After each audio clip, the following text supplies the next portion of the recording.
عقل کہتی ہے کہ ہم نے ان کی لاش کو گھوڑوں کی ٹاپوں کے نیچے دوڑتے ہوئے دیکھا ہے۔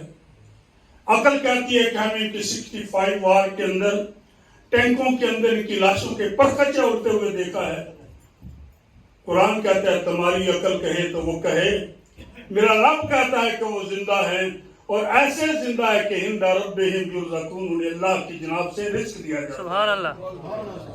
حضرات محترم، آج میرے بہت ہی ایک عزیزم کیپٹن جاوید اقبال، راجہ جاوید اقبال کے سالانہ اس شہید کو خراج تحسین پیش کرنے کے لیے ہم سب حاضر ہوئے ہیں۔ وہ قرآن کی روح سے زندہ ہیں، وہ عظیم شخصیت جس نے اپنے ملک پاکستان، اسلامی جمہوریہ پاکستان کی پاک سرزمین کی حفاظت کے لیے اپنی جان کا نذرانہ پیش کیا۔ بظاہر وہ قبر کے اندر جا کر لیٹے ہیں، لیکن میرے کریم آقا علیہ الصلوۃ والسلام فرماتے ہیں کہ ان کی زندگی ایک زندہ جاوید ہے۔ قرآن نے انہیں زندہ جاوید کہا ہے، اپنی زندگی دی ہے۔ وہ اپنے پروں سمیت جنت میں جہاں چاہے جاتے ہیں۔ اگر میں یہ کہہ دوں کہ وہ اپنے عزیزوں، دوستوں، بھائیوں اور چاہنے والوں کی مدد بھی کرتے ہیں، شہید کا اتنا بلند رتبہ اور مقام ہے۔ سبحان اللہ۔ بے شک۔ میں یہ بھی اپنے لیے اعزاز سمجھتا ہوں کہ راجہ جاوید اقبال میرے شاگرد تھے۔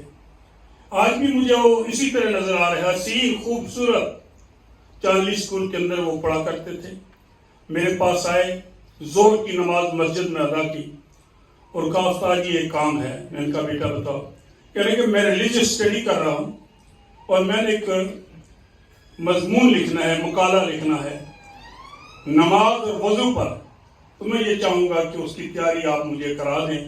اور اس نے میرے ساتھ وضو کیا، نماز پڑھی، اور وہ اتنا سعادت مند بچہ تھے کہ جب وہ پاکستان گئے تو کہنے لگے کہ میرے بہنوئی جو ہیں وہ کرنل آرمی میں، اور انہوں نے اس خواہش کا اظہار کیا ہے اور میری خواہش کا احترام کیا ہے، مجھے فوج میں بھرتی کرانے کے لیے کہا ہے، میں جا رہا ہوں۔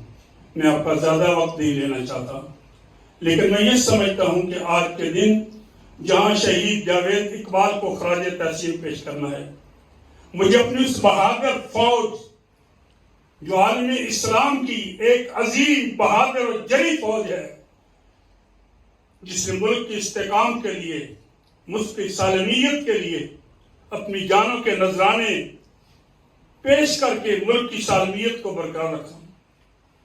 پاکستان میری آپ سب کی جائے پناہ ہے۔